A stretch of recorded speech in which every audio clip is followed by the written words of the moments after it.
रात के 1:30 बजे दिल्ली की नीम सड़कों पर सन्नाटा पसरा था। लेकिन एक अस्पताल के भीतर एक ऐसी वारदात घट रही थी जिसने पूरे देश को झकझोर कर रख दिया। एक नेकदिल समाज सेवी डॉक्टर जो अपनी जिंदगी बीमारों की सेवा में बिताता था, उसी की क्लिनिक में गोलियों से भून दिया गया। पर कहानी यहीं खत्म नहीं होती। जैसे जैसे परतें खुली, पुलिस को सामने मिले इश्क, धोखा, जलन और खून से सने वो सच जो किसी थ्रिलर फिल्म से कम नहीं। ये है जैतपुर डॉक्टर मर्डर केस। एक केस जिसने सोशल मीडिया, नाबालिग अपराध और मानव संवेदनाओं तीनों की सीमाओं को ध्वस्त कर दिया। 3 अक्टूबर 2024 की बात है। डॉक्टर जावेद अकर दिल्ली के नेमा हॉस्पिटल में यूनानी चिकित्सक थे। 55 वर्षीय डॉक्टर जिनकी पहचान उनके मरीजों की देखभाल से थी। वो अक्सर देर रात तक काम करते थे।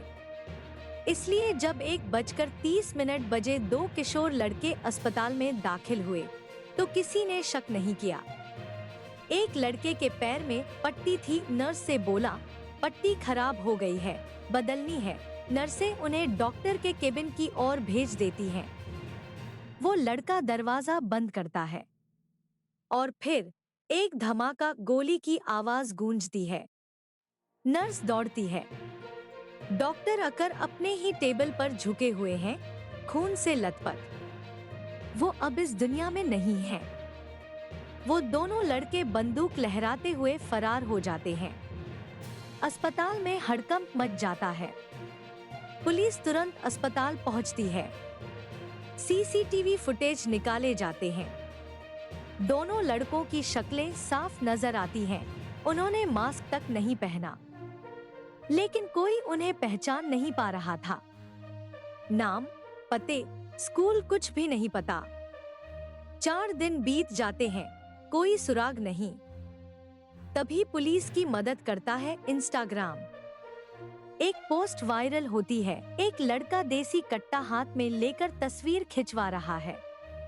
कैप्शन में लिखा है, माय फर्स्ट मर्डर 2024।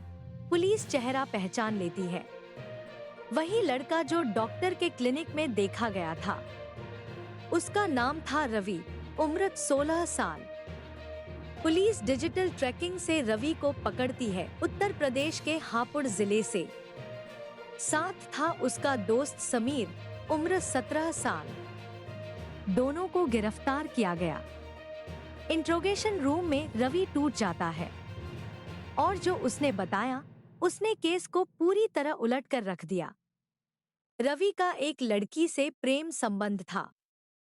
वो अक्सर चोरी छिपे मिलते थे। एक दिन लड़की के पिता ने दोनों को देख लिया। उसने रवि को धमकी दी, अगर दोबारा मेरी बेटी के पास गया तो जान से मार दूंगा। रवि टूट गया। कई महीने तक लड़की से कोई संपर्क नहीं। तभी एक दिन लड़की के पिता का मैसेज आया, तुमसे मिलना है।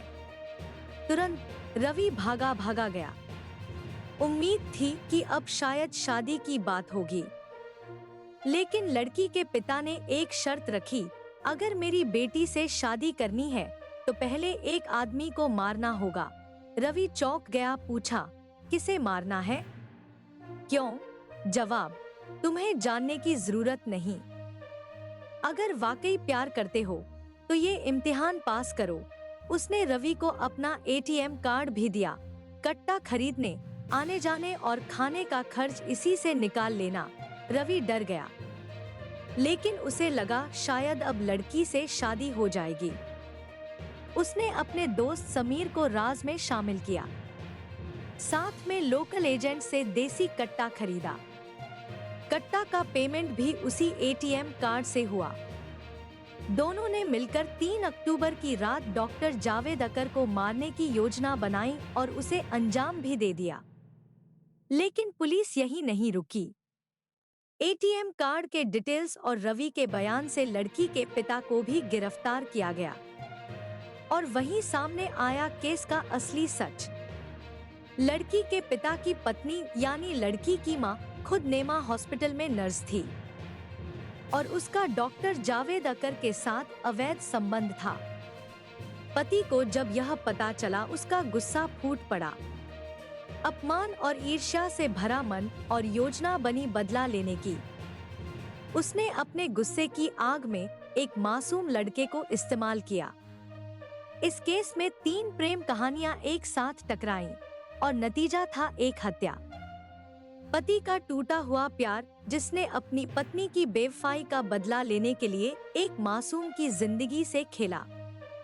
एक लड़के का अंधा प्यार, जिसने अपने प्यार को साबित करने के लिए खून तक कर डाला। एक छुपा हुआ अफेयर, डॉक्टर और नर्स का रिश्ता, जिसने पूरे घटनाक्रम की नींव रखी। ये केस सिर्फ मर्डर नहीं था, ये इमोशनल मैनिपुलेशन का जीता जागता उदाहरण था। क्या आपको लगता है कि रवि दोषी है या सिर्फ एक मोहरा?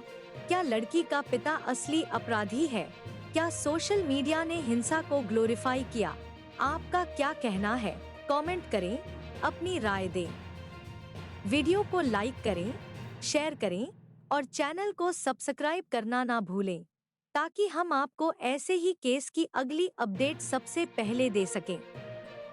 डॉक्टर जावेद अकर अब इस दुनिया में नहीं है, लेकिन उनका काम, उनका समर्पण और उनके साथ हुआ अन्याय हमें यह याद दिलाता है कि समाज में किस कदर बदलाव की जरूरत है।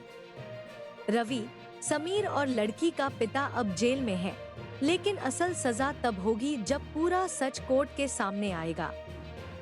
हम फिर लौटेंगे एक और केस, एक और सच्चाई, एक और लड़ाई के साथ।